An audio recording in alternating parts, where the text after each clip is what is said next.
देशातील पहिला access controlled expressway म्हणून मुंबई पुणे द्रुतगती मार्गाची ओळख आहे. 94.5 किलोमीटर लांबीचा हा द्रुतगती मार्ग मुंबई आणि पुणे या दोन महत्त्वाच्या शहरांना जोडतो. हा मार्ग भोर घाटाला क्रॉस करत असल्यामुळे घाटावर असलेले वळणावळणाचे रस्ते आणि त्यामुळे होणारा ट्रॅफिक जॅम हे नित्यनियमाचेच झाले आहे.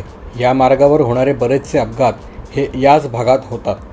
तसेच घाटावरचा रस्ता असल्याने पावसाळ्यात दरडी कोसळण्याच्या घटना देखील फार मोठ्या प्रमाणात घडतात आणि म्हणूनच यावर उपाय म्हणून या घाटाला पूर्णपणे बायपास करून एका नवीन जोड रस्त्याची निर्मिती केली जात आहे आणि तो म्हणजे Mumbai Pune expressway missing link project. काय आहे हा प्रोजेक्ट, कसा आहे हा प्रोजेक्ट आणि या प्रोजेक्टची ठळक वैशिष्ट्ये काय आहेत हे आपण या व्हिडिओमध्ये बघणारच आहोत.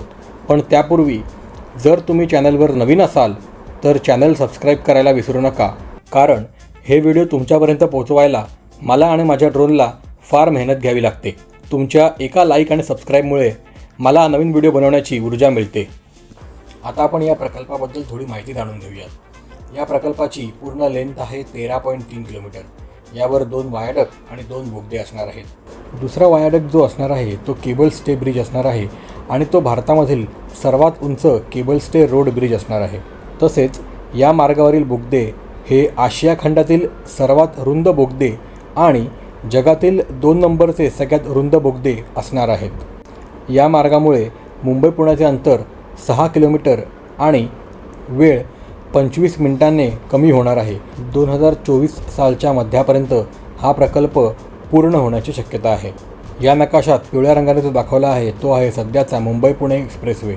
मिसिंग लिंक हा मार्ग खोपोलीच्या येथे सुरू होतो.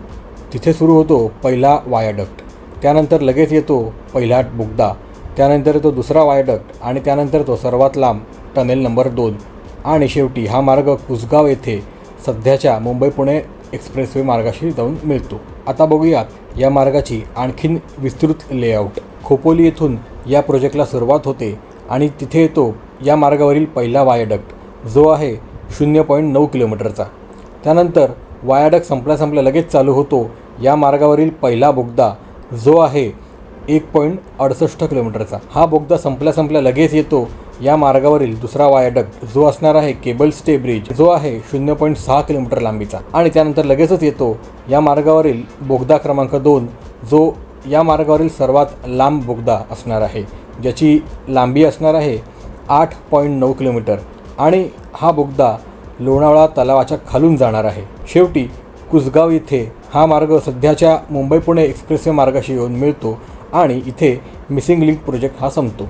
अशा प्रकारे मुंबई आणि पुण्यामधील अंतर आणि वेळ कमी करणारा हा आहे Mumbai Pune expressway missing link project. आता आपण बघूयात या प्रोजेक्टची एप्रिल 2023 मध्ये घेतलेली ड्रोन फुटेजेस.